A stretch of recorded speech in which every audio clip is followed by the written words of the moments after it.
Thank you and welcome to the show this morning. The topic this morning is youth literacy, and we're fortunate to have with us to talk about youth literacy, Alana McLaughlin.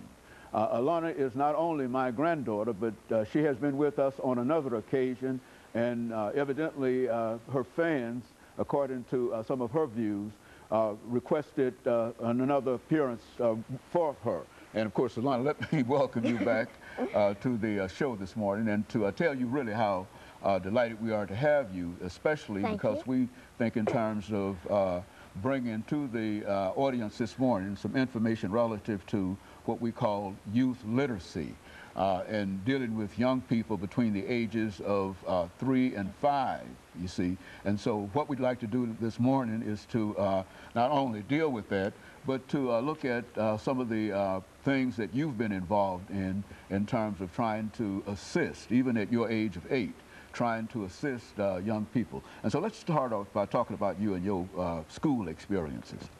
Well, at school, we usually use these treasures reading books that we keep in our lockers. They help us read stories like for our vocabulary, to learn words such as that. And we use those stories to tell us information such as true non-fiction stories or fiction stories, just to let our imagination spread out or to give us real knowledge on something that we're doing, such as a review test or a reading test. And so you found in your situation now, what grade are you in now?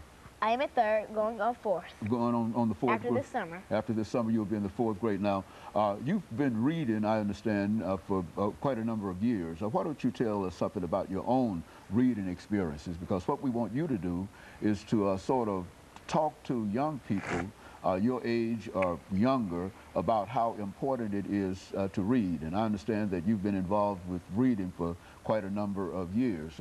When did you first start reading? Maybe when I was an itty-bitty child. My mother, Cheryl, used to take me to the library, and I'd probably grab a little baby book, and I'd sit down and I'd start reading. And then soon I would read it to my mother, and she was just flabbergasted at how I could read at that small age. And this was even before you started school, right before you started school? Yes, about 1 or 2. And how many schools? Now, you're in the 3rd grade. You've attended a number of schools and had reading experiences in most of them, in all of them, I would imagine, before now. And why don't you say something about that? Well, first I went to Napier for pre-K. Then for kindergarten and 1st, I went to Alice Green. And for 2nd, 3rd, and 4th, I'm at Glenn.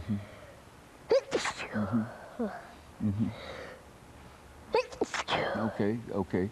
And so you've been to Alex Green, and now you're at Glenn, and I'm sorry. I'm sorry. Okay. And so now you're at Glenn, and what are some of your experiences in terms of your reading now? What level do you read on? I read at a 45, which is at a 5th grade level. And so you're at a 5th grade. Why don't you tell us something about some of the books that you've been reading here lately?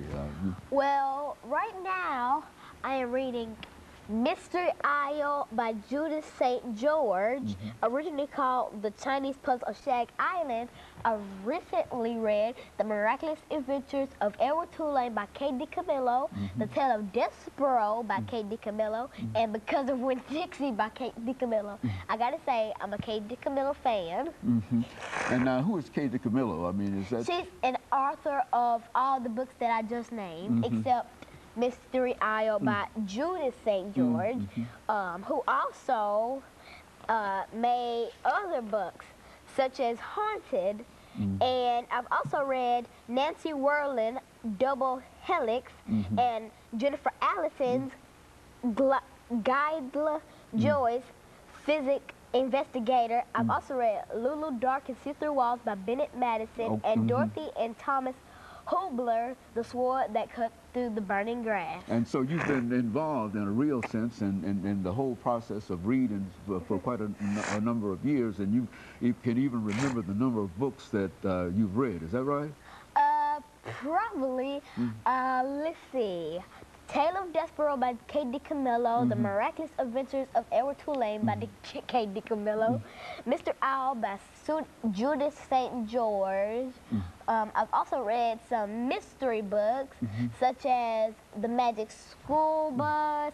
I'm also into paranormal activities, such as ghosts and ghouls and vampires and stuff. And so over the last 15 seconds here, Alana, before this second segment, let us think in terms of bringing back some additional information in reference to that. And we'll be back with our audience following this very, very short commercial break. The topic this